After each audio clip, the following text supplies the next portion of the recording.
농부의 딸인 너 같은 애는 군인인 내 아들과는 어울리지 않아. 우리 집안 망신이다. 일생에서 가장 행복해야 할 날, 아름다운 웨딩드레스를 입고 결혼식 단상 위에 서 있는 바로 그 순간, 하객들 앞에서 쏟아진 것은 축복이 아닌 눈물이었다. 시골 출신의 중학교만 졸업한 박은하. 그녀는 모든 사람 앞에서 시어머니에게 무시당했다. 그 말은 그녀의 심장을 찔렀고 얼굴에서 미소를 순식간에 사라지게 했다. 그녀는 고개를 숙인 채 말할 수 없는 고통을 참아낼 수밖에 없었다. 한 달 후 그녀를 멸시했던 모든 사람들은 침묵하게 될 것이다. 진실이 밝혀졌을 때 장마가 며칠째 강원도의 작은 산골 마을을 휩쓸고 있었다. 개울물은 흙탕물이 되어 길을 덮쳤고 나뭇가지와 진흙을 몰고 왔다. 주민들은 가재도구를 옮기느라 분주했고 아이들은 어른의 등에 엎여 울음을 터뜨리며 집 밖으로 나왔다. 그 울음소리는 빗소리와 뒤섞였다.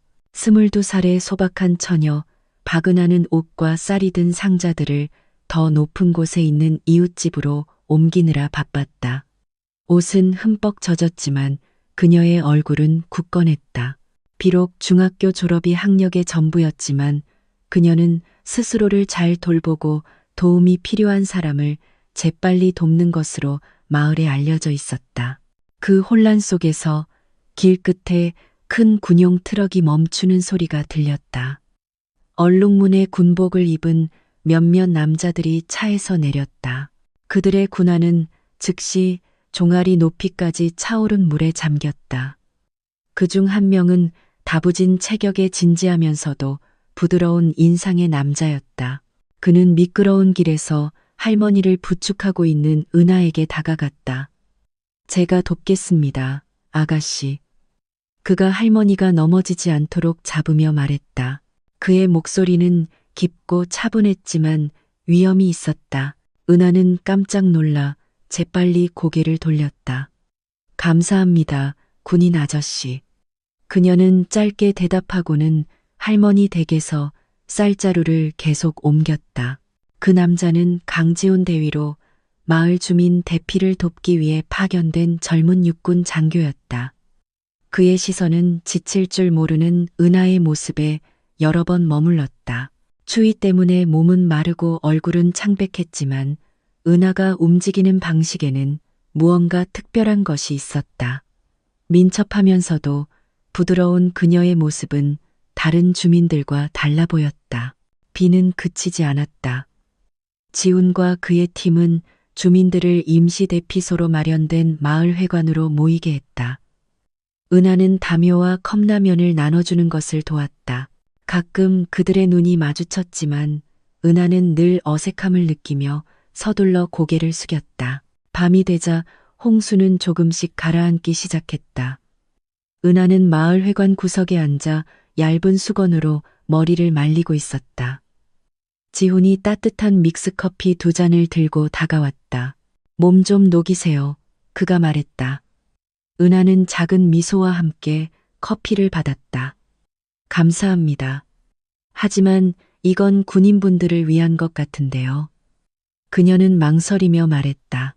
지훈은 희미하게 미소 지었다. 더 필요한 사람에게 주는 걸 더 좋아합니다. 그날 밤 그들의 대화는 짧았지만 차가운 공기 속에서 은하가 따뜻함을 느끼기에는 충분했다.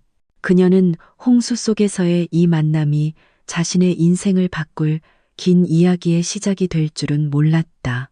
하지만 방 안쪽 구석에서 두꺼운 코트를 입은 한 중년 여성이 날카로운 눈빛으로 그들을 지켜보고 있었다. 그녀는 재난 현장을 직접 보러 온 지훈의 어머니 윤명희 여사였다. 그녀의 눈의 은하는 평범한 시골 처녀일 뿐이었다. 그녀는 속으로 생각했다. 이런 여자는 절대 내 아들에게 어울리지 않아.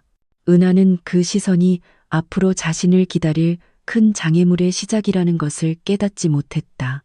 그녀는 그저 그날 밤 생전 처음으로 누군가에게 주목받고 있다는 느낌을 받았을 뿐이다.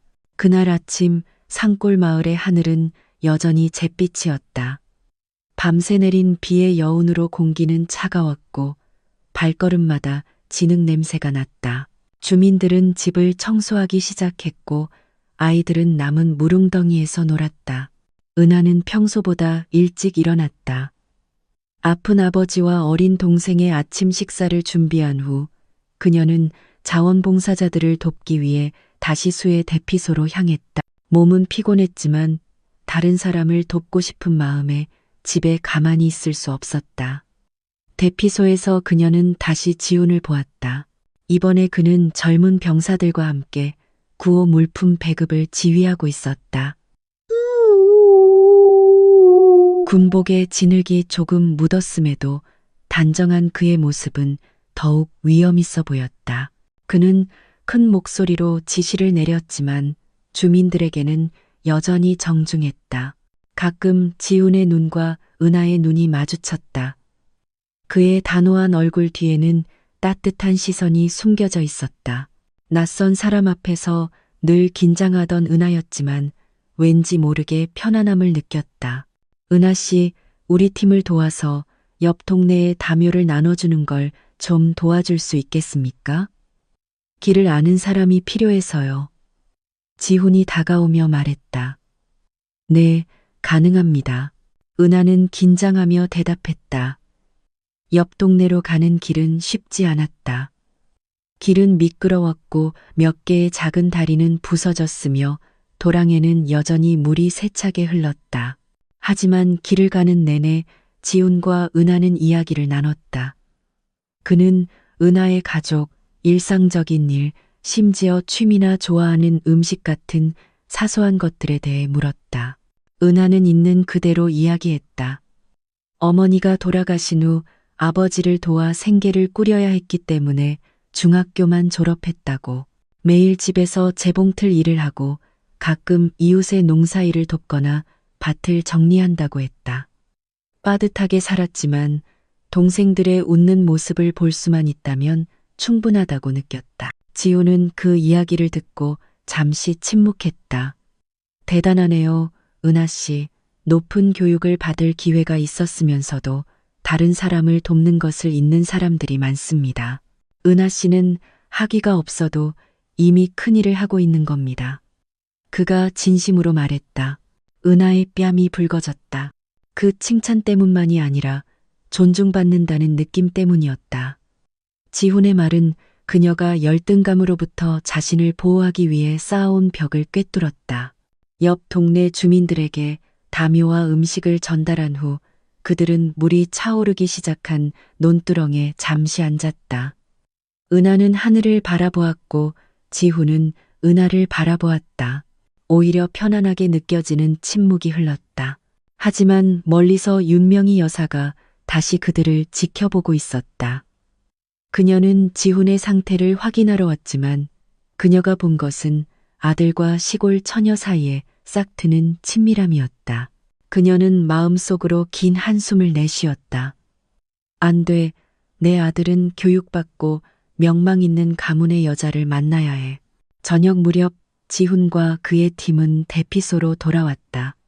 헤어지기 전 지훈이 조용히 말했다.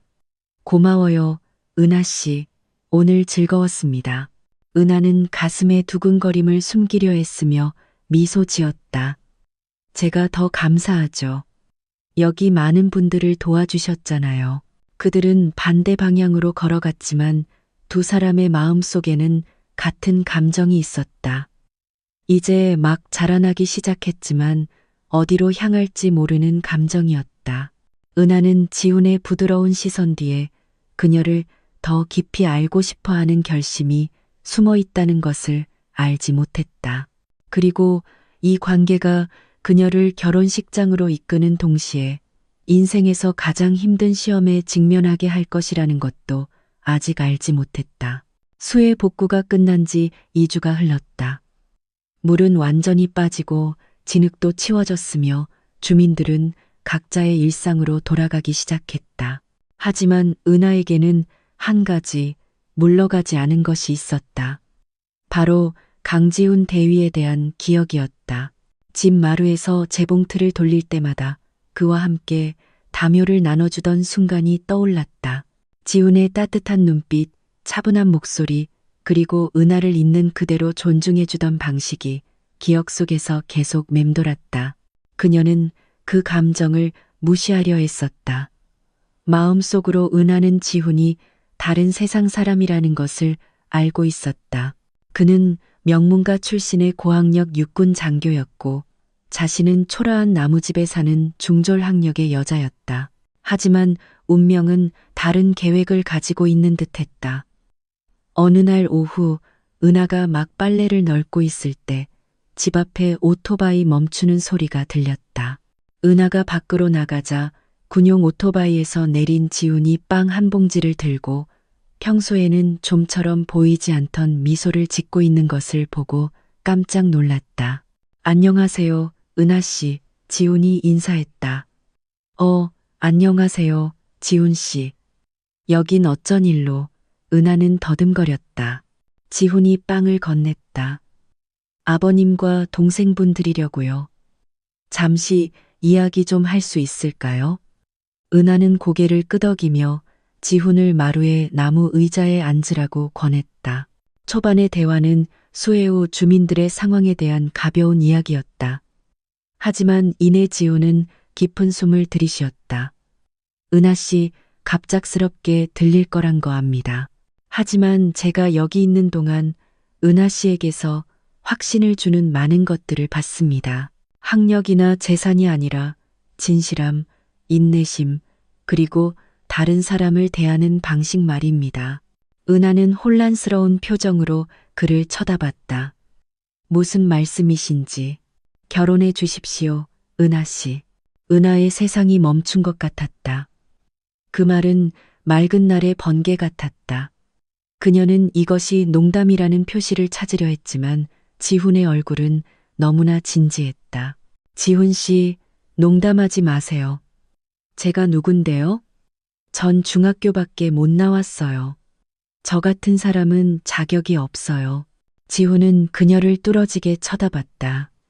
바로 그렇기 때문에 있는 그대로의 당신이기에 저는 확신합니다. 남들 눈에 완벽한 아내가 필요한 게 아닙니다. 제가 마음 편히 돌아올 수 있는 집을 만들어줄 아내가 필요합니다. 은하의 눈에 눈물이 고이기 시작했다. 행복과 두려움이 뒤섞인 눈물이었다. 지훈 같은 남자가 자신의 마음을 알아봐 준 것에 대한 행복. 그리고 지훈의 가족, 특히 시어머니가 될 분의 반대를 상상하는 것에 대한 두려움이었다. 그리고 그 두려움은 현실이 되었다. 지훈의 청혼 소식은 금세 윤명희 여사의 귀에 들어갔다. 그날 밤 윤 여사는 지훈을 집으로 불렀다. 저녁 식사 분위기는 긴장감으로 가득 찼다. 지훈아, 윤 여사의 목소리는 단호했다. 네가 중학교만 나온 시골 처녀와 결혼하고 싶어 한다는 소리를 들었다. 네, 어머니. 이름은 박은하입니다. 윤 여사는 숟가락을 탁 소리 나게 내려놓았다. 육군 장교의 아내는 그에 걸맞은 배경을 가져야 한다는 걸 모르니? 교육받고 좋은 집안 출신이어야지. 네가 그 애와 결혼하면 사람들이 뭐라고 하겠어? 지훈은 흔들림 없이 어머니를 바라봤다. 저에게 중요한 건 그 사람의 마음과 인품입니다. 어머니. 윤 여사는 긴 한숨을 내쉬었다. 넌 후회하게 될 거다, 지훈아. 하지만 지훈은 물러서지 않았다. 그는 가족의 거센 반대에 맞서서라도 은하를 위해 싸우기로 마음먹었다. 반면 은하는 그저 기도할 수밖에 없었다. 그녀는 결혼식장으로 가는 길이 시련으로 가득할 것이며 그중 가장 큰 시련이 인생에서 가장 행복해야 할 날에 닥치리라는 것을 알지 못했다. 그날 아침 해가 높이 떴음에도 윤명희 여사의 집안 공기는 차갑게 느껴졌다. 지훈은 식탁에 앉아 부엌에 있는 어머니를 기다렸다. 오늘의 대화가 어려울 것이라는 걸 알고 있었다. 전날 밤 그는 은하에게 청혼할 뜻을 밝혔고 어머니의 반응은 예상대로 거절에 가까웠다. 윤 여사가 따뜻한 차를 들고 나와 그의 맞은편 의자에 앉았다. 그녀의 눈빛은 마치 지훈의 마음을 꿰뚫으려는 듯 날카로웠다. 지훈아, 그녀가 천천히 하지만 압박감 가득한 목소리로 말했다. 엄마가 밤새 생각해봤다. 넌 우리 집 외아들이야. 내 미래는 창창해. 만약 네가 은하 같은 애랑 결혼하면 내 인생이 어떻게 될 것 같니? 지훈은 목소리를 차분하게 유지하려 애썼다. 어머니, 저도 이제 성인입니다.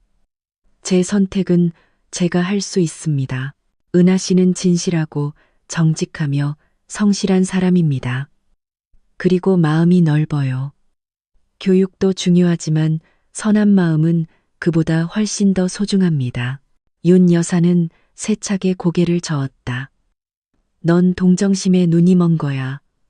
중졸이라고. 지훈아, 넌 육군 장교야. 네 미래는 격이 맞아야 해. 사람들이 비웃고 손가락질할 거다. 엄마는 내 아들이 남들 입에 오르내리는 걸 원치 않아. 지훈은 오랫동안 어머니를 바라봤다.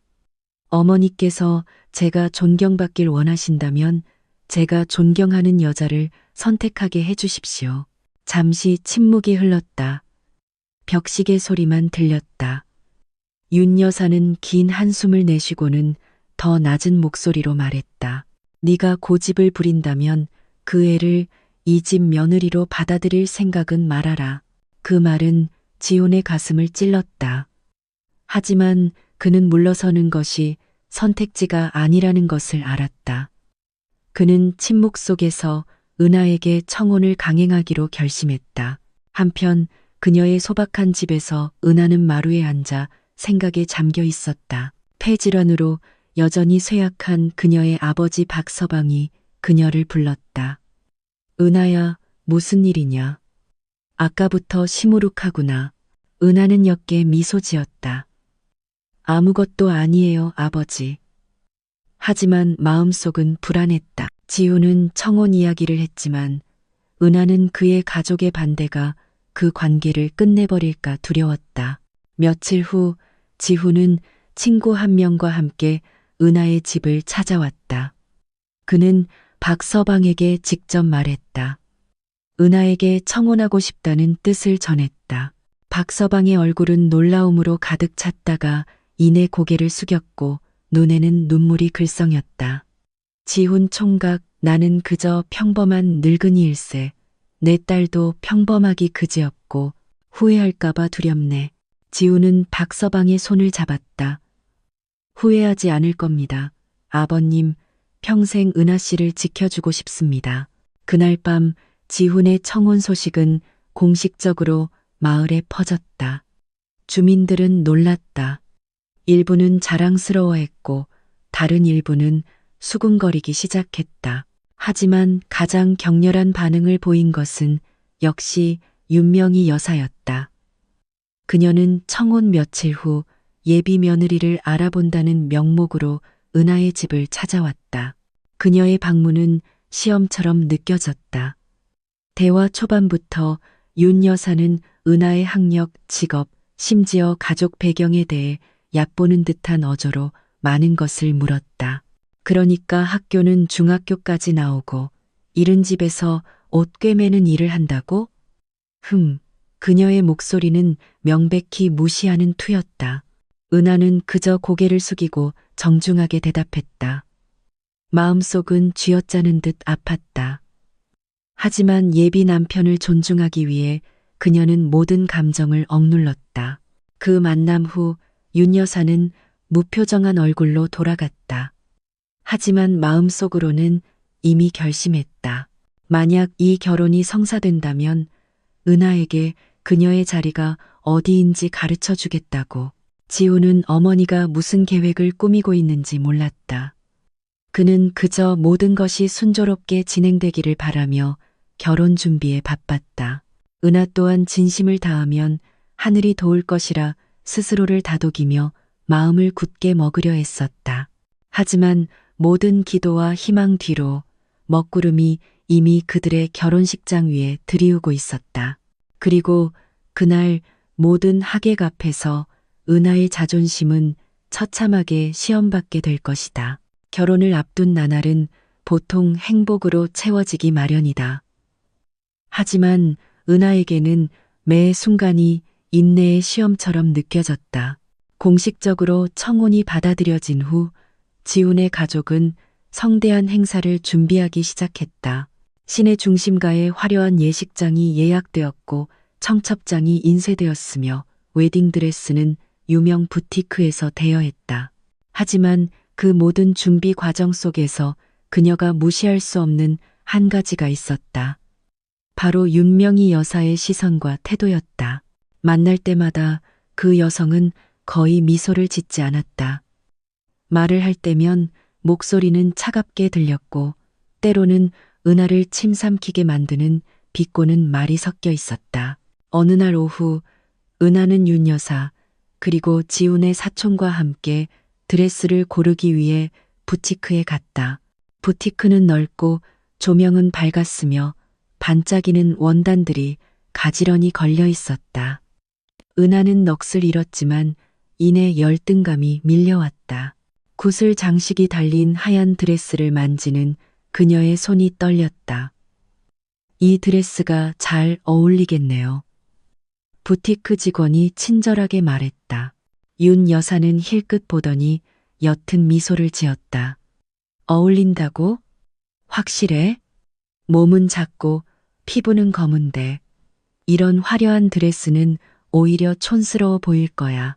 아, 됐다. 그 말에 은하의 뺨이 뜨거워졌다. 그녀는 평정을 유지하려 애썼지만 옆에 서 있던 지훈의 사촌이 웃음을 참는 표정으로 힐끗 쳐다봤다. 그 후 그들은 몇 벌의 드레스를 더 입어보았다. 윤 여사는 결국 장식이 거의 없는 단순한 드레스를 골랐다. 이걸로 해 자기 분수에 맞게. 그녀는 은하의 슬픈 표정을 무시하며 말했다. 반면 지훈은 청첩장과 장식 준비로 바빴다. 그는 은하가 예비 시어머니와 함께 준비 일정을 소화할 때마다 얼마나 마음이 무거웠는지 알지 못했다. 은하는 몇 번이고 이야기하고 싶었지만 지훈을 어려운 선택의 기로에 놓이게 할까봐 두려웠다. 아내를 편들 것인가 아니면 어머니의 마음을 지킬 것인가. 어느 날 밤 가족 회의를 마치고 지훈이 은하를 집에 데려다 줄 때 은하는 용기를 내어 말했다. 오빠, 어머님은 정말 이 결혼에 찬성하시는 걸까요? 그녀가 조용히 물었다. 지훈은 고개를 돌리며 한숨을 쉬었다. 솔직히 말하면 은하야, 어머니는 시간이 필요해. 하지만 어머니가 널 더 깊이 알게 되면 모든 게 바뀔 거라고 믿어. 은하는 믿으려 애쓰며 희미하게 미소 지었다. 하지만 마음 깊은 곳에서는 그 변화가 지훈이 상상하는 것처럼 쉽게 오지 않을 것이라는 걸 알고 있었다. 결혼식 며칠 전 윤 여사는 대가족 모임을 열었다. 은하는 아버지, 동생과 함께 참석했다. 행사는 처음에는 순조롭게 진행되었으나 윤 여사가 일어서서 모든 사람 앞에서 훈계를 시작하면서 분위기가 달라졌다. 우리는 명망 있는 대가족입니다. 그녀가 또렷하게 말했다. 그러니 제 예비 며느리가 자신의 자리를 잘 배우길 바랍니다. 교육도 중요하고 예의범절도 중요합니다. 망신시키는 일이 없도록 해야죠. 모든 시선이 은하에게 쏠렸다. 그 말은 명백히 그녀를 향한 것이었다. 그녀는 고개를 숙이고 테이블 아래에서 동생의 손을 꼭 잡으며 가슴에 떨림을 참았다. 행사가 끝날 무렵 지훈 쪽의 한 고모가 그녀에게 다가와 속삭였다. 힘내라, 얘야. 시어머니가 처음에는 원래 좀 엄하시단다. 그래도 네가 강해 보이니 잘 해낼 수 있을 거야. 시간은 빠르게 흘러 결혼식 날이 다가왔다. 은하는 마음을 다잡으며 가장 중요한 것은 선한 의도와 기도라고 스스로를 다독였다. 그러나 그녀는 윤 여사가 자신에게 교훈을 주려는 계획이 이미 무르익었다는 것을 알지 못했다. 그리고 그녀의 행복한 날, 그 계획은 모든 하객이 그녀를 경외심이 아닌 동정의 눈빛으로 바라보게 만들 것이다. 아침 햇살이 도시를 부드럽게 비추었다. 공기는 아직 신선했고 하늘은 맑고 푸르렀다. 마치 두 사람의 행복을 함께 축하하는 듯했다. 은하의 집은 새벽부터 분주했다. 메이크업 아티스트들은 화장을 하고 머리 장식을 꽂고 윤 여사가 고른 하얀 웨딩드레스로 은하의 몸을 감쌌다. 그 드레스는 은하가 꿈꾸던 것과는 거리가 먼 소박한 것이었다. 하지만 그녀는 순수한 마음으로 그것을 입었다. 앞에 놓인 큰 거울 속에서 은하는 달라진 자신의 모습을 보았다. 입술은 분홍빛으로, 뺨은 옅은 홍조로 물들었다. 하지만 그 뒤에 그녀의 눈은 불안함을 담고 있었다. 그녀는 미소 지으려 했었다.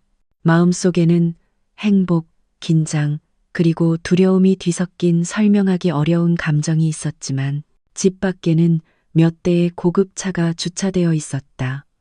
하객들이 도착하기 시작했다. 대부분은 도시에서 온 지훈의 대가족이었다.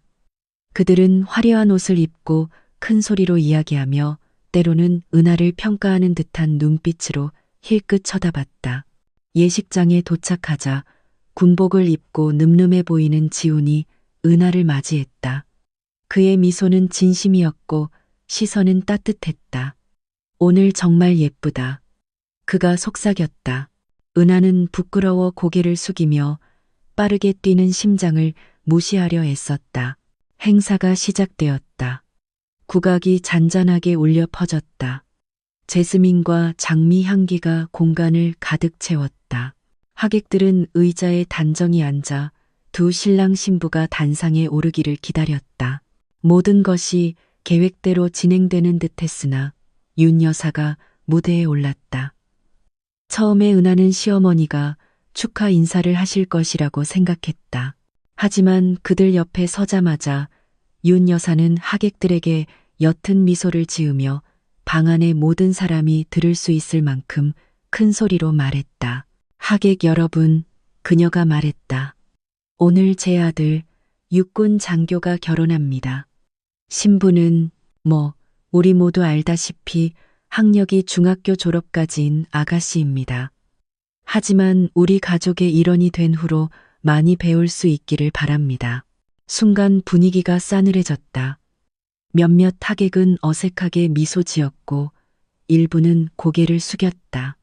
서로 속삭이는 사람들도 있었다. 그 말은 은하의 마음에 큰 충격으로 다가왔다.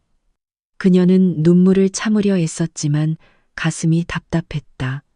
지우는 즉시 어머니를 돌아봤다. 하지만 그가 말을 꺼내기도 전에 윤 여사는 말을 이었다. 하지만 괜찮습니다. 중요한 것은 그녀가 변하려는 의지가 있다는 것이죠.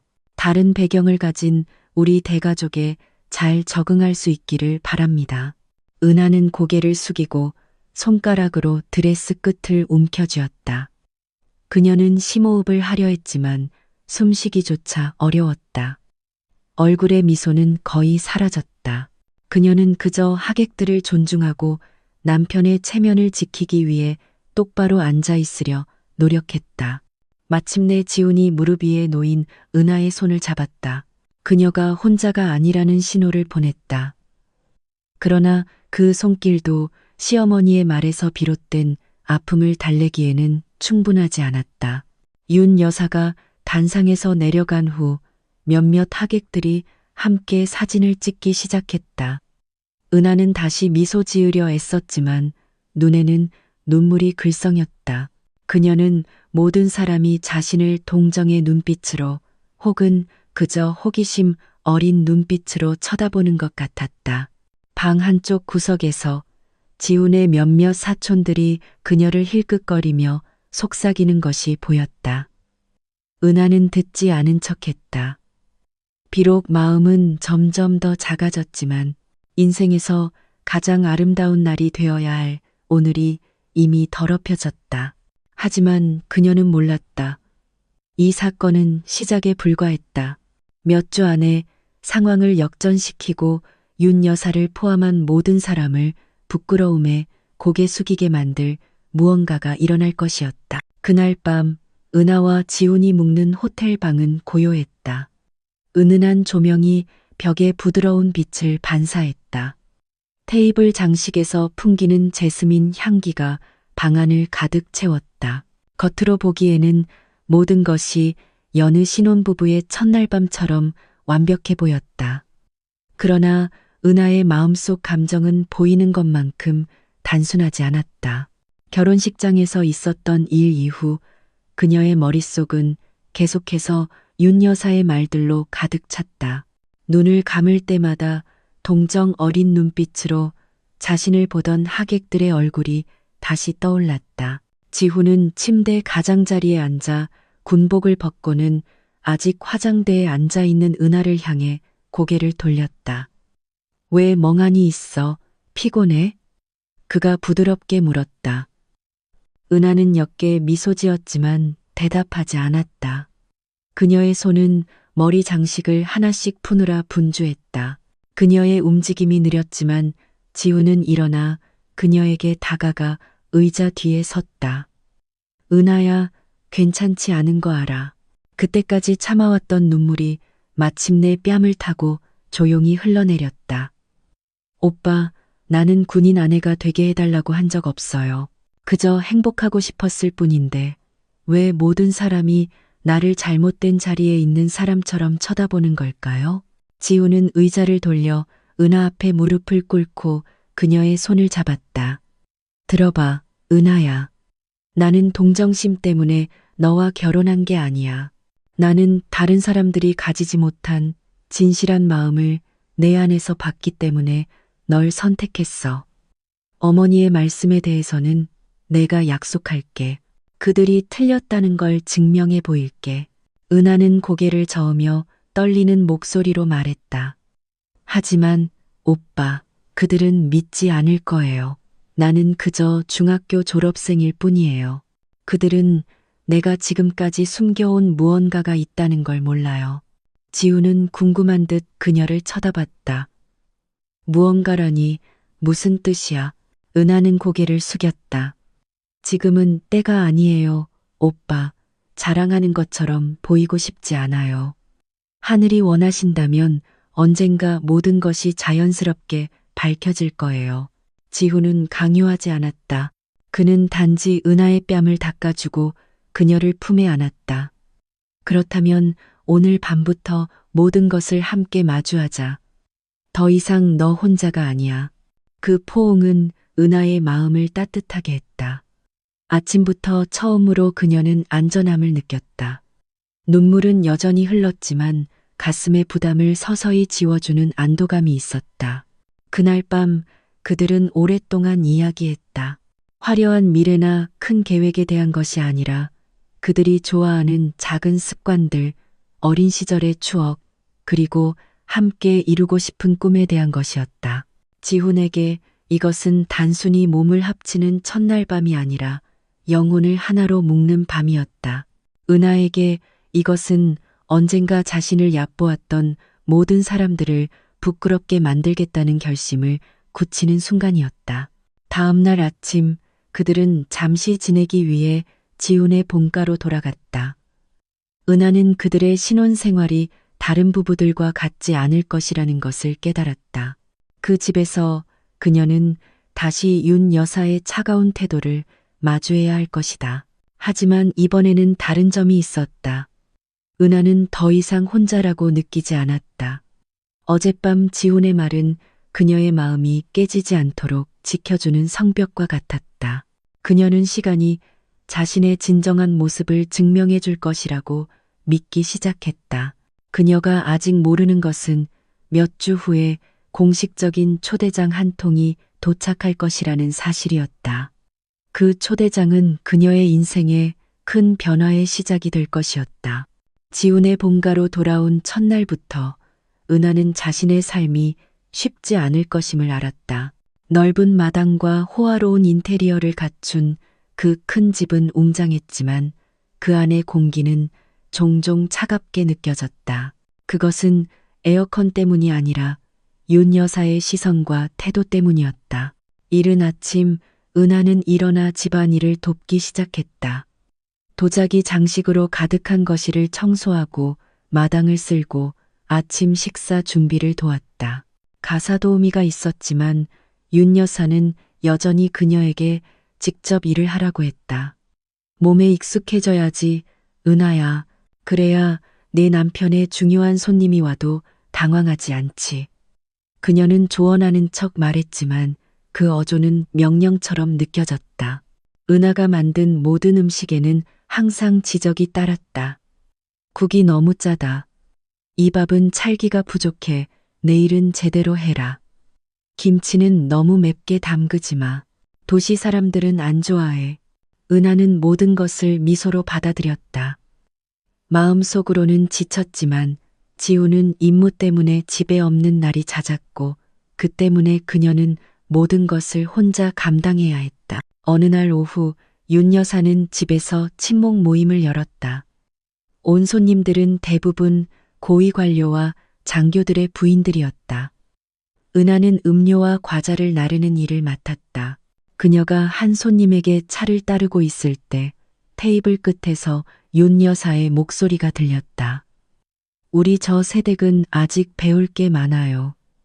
아시다시피 학력이 중학교까지라서요. 고쳐야 할 게 많죠. 몇몇 손님은 작게 웃었고 일부는 그저 어색하게 미소 지었다. 은하는 고개를 숙여 얼굴을 평온하게 유지하려 애썼다. 그 말들은 막 아물기 시작한 상처를 다시 헤집는 것 같았다. 행사가 끝난 후 부드러운 인상의 한 중년 여성이 은하에게 다가왔다. 아가, 힘내요. 착한 사람은 시험을 받는 법이지. 내가 보니 강한 사람이더군. 도움이 필요하면 주저 말고 말해요. 그 말에 은하의 눈에 눈물이 글썽였다. 비록 짧은 말이었지만 적어도 자신을 존중의 눈으로 바라봐주는 사람이 있다는 사실에 위안을 얻었다. 밤에 지훈이 돌아왔다. 은하는 낮에 있었던 일을 이야기했다. 지훈의 얼굴은 굳어졌지만 그는 감정을 억누르려 애썼다. 그런 말을 듣는 건 싫지만 분위기를 더 악화시키고 싶지도 않아. 약속할게, 은하야. 곧 모든 게 바뀔 거야. 은하는 고개를 끄덕였다. 오빠, 전 그냥 제가 버티지 못할까봐 두려워요. 최선을 다하고 있는데도 어머니 눈에는 항상 부족한가 봐요. 지우는 은하의 손을 잡았다. 조금만 더 버텨줘. 하늘은 스스로 상황을 역전시킬 방법을 가지고 있을 거라고 믿어. 며칠 후 공식적인 도장이 찍힌 두꺼운 봉투가 도착했다. 안에는 서울의 한 유명 교육재단에서 온 초대장이 들어 있었다. 그 편지는 은하에게 직접 보내진 것으로 연례 행사의 귀빈이자 연사로 참석해달라는 요청이었다. 편지를 본 윤 여사는 이마를 찌푸렸다. 네가 이런 큰 행사에 초대를 받는다고? 네가 대체 누구인데? 그녀의 목소리는 불신으로 가득했다. 은하는 옅게 미소 지었다. 가보려고요, 어머님. 아마 어머님께서 아직 모르시는 제 모습이 있을지도 몰라요. 윤 여사는 그것을 허튼 소리로 여기며 콧방귀를 뀌었다. 하지만 은하 옆에 서 있던 지훈은 아내를 궁금한 눈빛으로 바라봤다. 그는 그 초대장이 사소한 일이 아니라는 것을 알았다. 그리고 어쩌면 이것이 은하가 지금까지 숨겨온 대답의 시작일지도 모른다고 생각했다. 서울의 유명 교육재단으로부터 초대장을 받은 후 은하의 마음가짐은 달라졌다. 그녀는 더 차분해지고 더 확신에 찼으며 더 이상 윤 여사의 비꼬는 말에 쉽게 흔들리지 않았다. 심지어 그날 아침 식사가 늦게 차려졌다고 윤 여사가 잔소리를 했을 때도 은하는 그저 미소 지으며 변명 없이 사과했다. 지훈은 그 변화를 알아차렸다. 뭔가 달라 보이네, 은하야. 더 강해졌어. 그들이 그날 오후 마루에 앉아 있을 때 그가 말했다. 은하는 희미하게 미소 지었다. 아마 곧 말할 적절한 때가 올 거라는 걸 알기 때문일 거예요. 무슨 말을? 지훈이 궁금해하며 물었다. 은하는 그를 부드럽게 바라봤다. 제가 사실 어떤 사람인지에 대해서요. 지훈은 침묵했다. 더 묻고 싶었지만 확신에 찬 은하의 눈빛을 보고 기다리기로 했다. 며칠 후 은하는 작은 수첩에 무언가를 적었다. 그 수첩 안에는 여러 마을 출신 아이들의 긴 이름 목록이 있었다. 그동안 그녀가 학교에 다닐 수 있도록 도와준 아이들의 이름이었다. 또한 거의 5년 동안 그녀가 비밀리에 운영해온 작은 재단의 수입과 지출 기록도 있었다. 그 재단은 돌아가신 어머니가 남긴 논과 밭 유산으로 시작되었다. 그녀는 그 땅을 민간에 임대했고 임대료 수입 전체를 자신의 마을과 몇몇 이웃 마을의 가난한 아이들의 교육비로 사용했다. 지금까지 2억 명 이상의 아이들이 그 도움을 받았지만 진짜 후원자가 누구인지는 아무도 몰랐다. 은하는 이 모든 것을 비밀로 한 이유가 두렵거나 부끄러워서가 아니었다. 그녀는 선행이 반드시 알려져야 하는 것은 아니라고 믿었기 때문이다. 하지만 결혼이 비난의 대상이 된 후 그녀는 어쩌면 이제 진실이 알려져야 할 때라고 느끼기 시작했다. 어느 날 오후 지훈이 지방으로 출장을 갔을 때 은하는 서울의 재단위원회로부터 전화를 받았다. 그들은 행사 홍보 자료에 필요하다며 은하의 프로필 사진과 간단한 양력을 보내달라고 요청했다. 은하는 별 생각 없이 요청받은 모든 서류를 보냈다. 얼마 지나지 않아 윤 여사는 거실 테이블에서 그 행사의 안내 책자를 발견했다.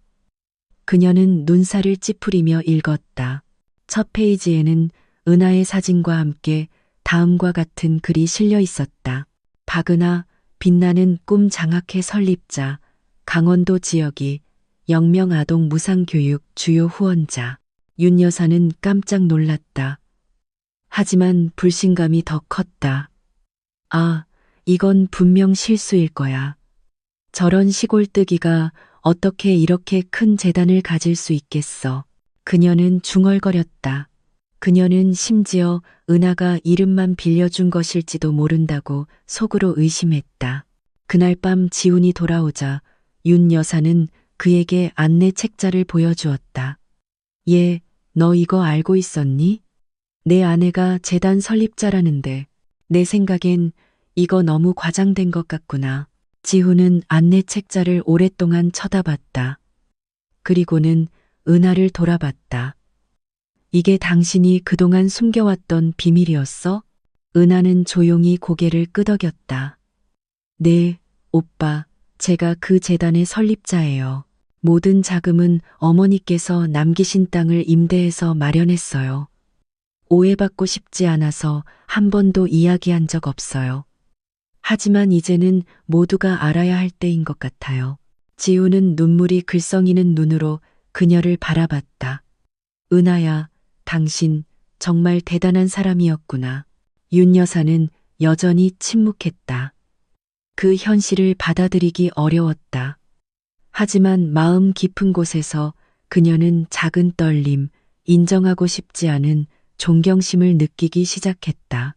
며칠 후 은하는 그 큰 행사에 참석하기 위해 서울로 떠날 것이다.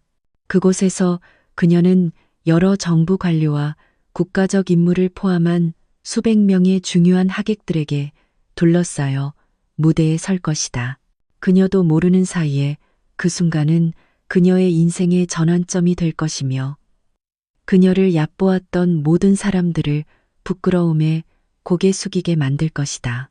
아침 햇살이 무대 위로 쏟아지자 수백 명의 참석자들의 박수 소리가 웅장한 홀을 가득 채웠다. 은하는 단상을 향해 천천히 걸어갔다. 그녀의 모든 발걸음을 스포트라이트가 따라다녔다. 그 순간 그녀는 지금이 바로 그때라는 것을 알았다. 과장 없이 자신의 이야기를 할 시간. 하지만 모든 사람이 한 사람의 가치는 결코 학위나 재산으로 결정되지 않는다는 것을 이해하게 만들 충분한 시간이었다. 안녕하십니까. 제 이름은 박은하입니다. 아마 여기 계신 많은 분들이 저를 모르실 겁니다. 저는 강원도의 작은 마을에서 태어났습니다. 제 학력은 중학교 졸업이 전부입니다. 공부가 싫어서가 아니라 어머니께서 돌아가신 후 아버지를 도와 생계를 꾸려야 했던 상황 때문이었습니다. 은하는 말을 이었다. 그녀의 목소리는 안정적이었지만 감정이 실려 있었다. 저는 한계 속에서 자랐습니다. 하지만 한계가 꿈을 포기할 이유는 아니라고 항상 믿었습니다. 5년 전, 저는 어머니께서 남기신 땅 유산을 사용하기로 결심했습니다. 그 땅을 임대하고 그 수익금 전부를 가난한 아이들을 위한 무상교육 프로그램인 빛나는 꿈 장학회를 설립하는 데 사용했습니다. 오늘날까지 이 0명 이상의 아이들이 학교에 다닐 수 있도록 도움을 받았습니다. 박수 소리가 들리기 시작했지만 은하는 조용히 손을 들어 청중에게 끝까지 들어달라고 요청했다. 저는 종종 이런 자리에 어울리지 않는 사람으로 여겨졌습니다. 외모나 배경만으로 얕보이고 판단받는 기분이 어떤 것인지 압니다. 하지만 오늘 저는 이 자리에 서서 한 사람의 가치는 그 사람이 가진 학위가 아니라 다른 사람들을 위해 무엇을 하느냐로 측정된다는 것을 증명하고 싶습니다. 기자들의 카메라 플래시가 은하의 얼굴을 비추며 그녀가 드러내는 모든 감정을 포착했다. 앞줄에서 지우는 자랑스러움으로 빛나는 눈으로 아내를 바라봤다. 하지만 그의 옆자리에 앉은 윤 여사는 굳은 채로 있었다. 그녀의 입술이 떨리고 눈에는 눈물이 고이기 시작했다. 은하는 연설을 마무리했다. 누군가를 볼 때 겉모습이 아닌 그 사람의 마음을 봐주십시오. 왜냐하면 종종 우리가 작다고 여기는 사람들 안에 우리가 상상조차 하지 못했던 위대한 것들이 숨겨져 있기 때문입니다. 은하가 말을 마치자마자 홀은 긴 기립박수로 터져나갔다. 텔레비전 카메라가 모든 순간을 녹화했고 무대 뒤 스크린에는 은하의 손에서 책을 받고 미소 짓는 시골 아이들의 모습이 상영되었다. 그 우레 같은 박수 속에서 윤 여사가 천천히 일어섰다. 그녀는 의자줄을 지나 무대 쪽으로 걸어갔다. 그녀의 눈은 며느리에게서 떨어지지 않았다. 모든 시선이 돌아갔다. 딱딱하게 앉아있던 여인이 이제 단상으로 다가가는 것을 의아하게 바라봤다. 아무 말 없이 윤 여사는 무대에 올라가 은하를 꼭 껴안았다. 따뜻하고 길고 후회로 가득 찬 포옹이었다. 은하의 귓가에 그녀가 속삭였다. 미안하다, 얘야. 내가 너를 잘못 봤어. 은하의 눈에서도 눈물이 떨어졌다. 오래된 상처 때문이 아니라 마침내 그녀의 마음이 인정받았기 때문이었다. 자신을 증명해야 하는 며느리로서가 아니라 가족의 일원으로서 무대 위에서의 그 포옹은 참석한 모든 사람의 마음에 깊이 새겨지는 순간이 되었다. 박수는 아직 잦아들지 않았을 때 사회자가 다시 마이크를 잡았다. 그의 목소리는 방 안을 가득 채운 감동적인 분위기 때문에 약간 떨렸다. 신사숙녀 여러분, 그가 말했다. 박은하 씨를 위한 또 하나의 깜짝 선물이 있습니다. 오늘 밤 그녀는 대한민국 교육공로상 수상자로 선정되었을 뿐만 아니라 교육부 산하농어촌 아동교육 프로그램의 공식 홍보대사로 위촉되었습니다. 환호와 박수 소리가 다시 울려 퍼졌다. 은하는 환하게 웃으며 당신은 그럴 자격이 있어라고 신호를 보내는 지훈을 향해 시선을 돌렸다. 그러나 은하의 마음을 가장 떨리게 한 것은 윤 여사의 표정이었다. 평소 차갑던 눈이 이제는 부드러워 보였고 심지어 약간의 자랑스러움마저 비쳤다. 한 정부 관리가 무대에 올라 큰 상패와 교육, 홍보대사의 상징인 펜 모양의 금색 핀을 수여했다. 수여하면서 그는 말했다. 박은하 여사님, 저희는 여사님의 발자취를 깊이 연구했습니다. 지난 5년간 여사님께서 설립한 재단은 이 0명 이상의 아이들을 정규학교에 보냈고 장학금을 지원했으며 심지어 한부모 가정을 위한 기술 훈련까지 제공했습니다. 이 모든 일을 대중의 주목을 받지 않고 해내셨습니다. 이것은 보기 드문 모범입니다. 공식 사진 촬영 세션이 끝난 후 윤 여사는 마이크를 요청했다. 그녀의 목소리는 낮았지만 단호하게 들렸다. 제가 할 말이 있습니다. 저는 은하의 시어머니입니다. 그리고 저는 제가 큰 실수를 저질렀음을 인정하기 위해 이 자리에 섰습니다. 저는 며느리의 마음을 보지 않고 그녀의 학력과 배경으로 그녀를 판단했습니다. 하지만 오늘 밤 저는 한 사람의 고귀함이 그런 것들로 결정되지 않는다는 것을 배웠습니다.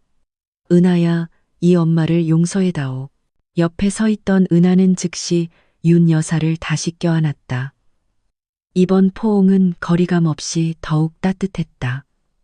그 순간을 지켜보던 지우는 안도의 한숨을 내쉴 수밖에 없었다. 그동안 짊어지고 있던 무거운 짐이 마침내 무너져 내리는 것을 느꼈다.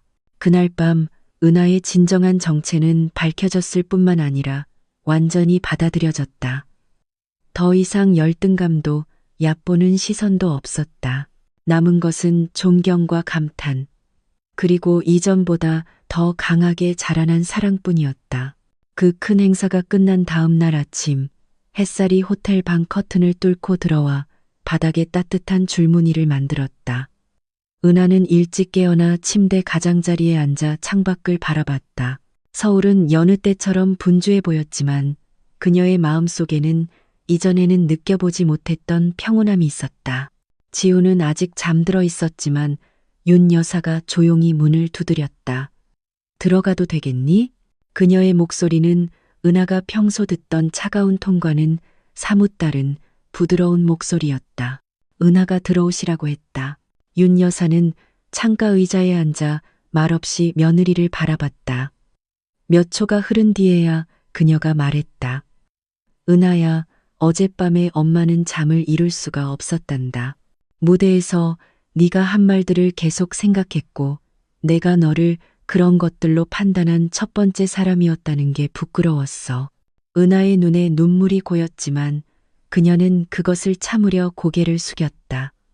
저는 원망하지 않아요, 어머님. 어머님께서 하신 모든 일은 제가 인내를 배우도록 하늘이 주신 시험이라고 생각했어요. 윤 여사는 고개를 젓고는 일어나 은하를 꼭 껴안았다. 그 포옹은 따뜻하고 길었으며 진심이 가득했다. 오늘부터 너는 그냥 며느리가 아니라 내 딸이다. 그리고 엄마는 약속하마. 모든 걸음마다 네 옆에 가장 먼저 서 있는 사람이 될게. 그날 그들은 완전히 다른 분위기 속에서 집으로 돌아왔다. 더 이상 차가운 시선이나 얕보는 말은 없었다. 윤 여사는 심지어 이웃과 친척들에게 은하 같은 며느리를 둔 것이 얼마나 자랑스러운지 이야기하기 시작했다. 그 변화를 본 지우는 감사함을 느꼈다.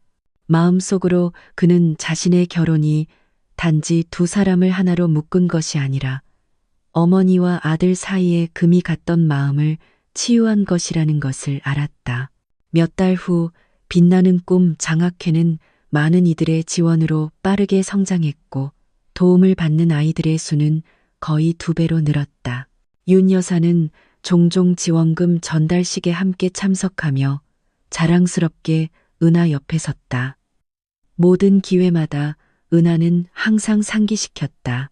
우리가 하는 이 일은 칭찬받기 위함이 아니라 더 많은 아이들이 꿈을 꿀 수 있게 하기 위함이에요. 어느 날 오후 그들이 집마루에 모여 있을 때 윤 여사가 말했다. 알고 있니, 얘야. 처음 만났을 때 엄마는 너의 겉모습만 봤단다. 너의 진정한 마음에 대해서는 눈이 멀었었지. 하지만 이제 엄마는 지훈이가 너를 선택한 것에 감사한단다. 너는 좋은 아내일 뿐만 아니라 이 엄마에게는 스승이기도 하니까. 은하는 저물기 시작하는 노을을 바라보며 미소 지었다. 우리 마음이 배우고자 한다면 어머님, 변화하기에 너무 늦은 때란 없어요. 그리고 그 주황빛 오후 햇살 아래 그들은 다시 서로를 껴안았다. 더 이상 거리감 있는 시어머니와 며느리로서가 아니라 마침내 서로를 이해하게 된 두 마음으로서.